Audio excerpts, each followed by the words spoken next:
Hi hello నమస్తే welcome to our channel.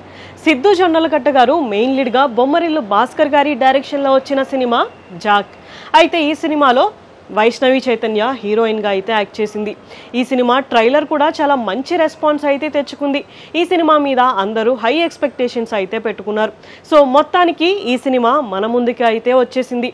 అయితే Tillu square సినిమాలతో సూపర్ హిట్ కొట్టిన సిద్ధు గారి సినిమా మీద అందరూ హై ఎక్స్పెక్టేషన్సే పెట్టుకున్నారు.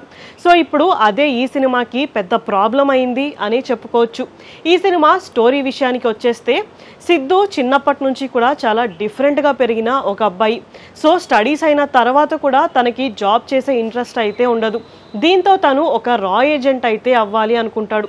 దానికోసం తను ఒక ఇంటర్వ్యూని కూడా ఇస్తాడు. జాబ్ రాకముందే తను ఒక మిషన్ని కంప్లీట్ చేయాలి అని టార్గెట్గా అయితే పెట్టుకుంటాడు. అయితే ఇండియా మీద దాడి చేయబోతున్న టెర్రరిస్టులని పట్టుకోవాలి అని తన ఒక గోల్ అయితే పెట్టుకుంటాడు. దీంతో తర్వాత నిజంగానే తాను టెర్రరిస్టులని పట్టుకుంటాడా, అసలు ఈ విషయం తెలిసిన రా ఏజెంట్ వాళ్ళు ఎలా రియాక్ట్ అయ్యారు, అండ్ అంతేకాకుండా ఇంకా ఫైనల్గా ఈ సినిమా ఎలా ఎండ్ అయింది అనేదే ఈ మూవీ స్టోరీ. అయితే ఇంత ఎక్స్పెక్టేషన్స్ పెట్టుకున్న ఈ సినిమా అయితే అందరినీ ఇంప్రెస్ చేయలేకపోయింది అనే చెప్పుకోవచ్చు. దానికి మెయిన్ రీజన్ ఏంటి అంటే నార్మల్గా రా ఏజెంట్స్ అంటే చాలా సీరియస్గా ఉంటారు, కానీ ఈ సినిమాలో అందరూ కూడా చాలా కామెడీ చేసేయడం చాలా డిఫరెంట్గా అయితే అనిపించింది. ముఖ్యంగా కొన్ని సీన్స్లో అసలు కామెడీ అవసరం లేని సీన్స్లో కూడా కామెడీని కావాలని ఇరికించినట్టు అనిపించింది.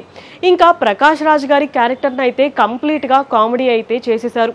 సిద్ధు గారు కూడా మంచి కామెడీతో అందరినీ ఇంప్రెస్ చేయాలి అనుకున్నారు, కానీ అది రివర్స్ అయితే అయిపోయింది.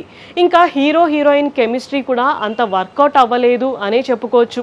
వీళ్ళిద్దరి కెమిస్ట్రీ అయితే అంత సెట్ అవ్వలేదు. ఇంకా సాంగ్స్ కూడా అన్నీ సోగా అనిపించాయి. ఇంకా మ్యూజిక్ విషయానికి వచ్చేస్తే మ్యూజిక్ కూడా ఈ మూవీకి అంత ప్లస్ అయితే అవ్వలేకపోయింది. అండ్ విజువల్స్ పరంగా అంతేకాకుండా లైక్ మూవీ మేకింగ్ అంతా కూడా ఓకే అనిపించింది. సో ఇంత ఎక్స్పెక్టేషన్స్ పెట్టుకున్న ఈ సినిమా అయితే ఇప్పుడు యావరేజ్ టాక్ అయితే తెచ్చుకుంటుంది.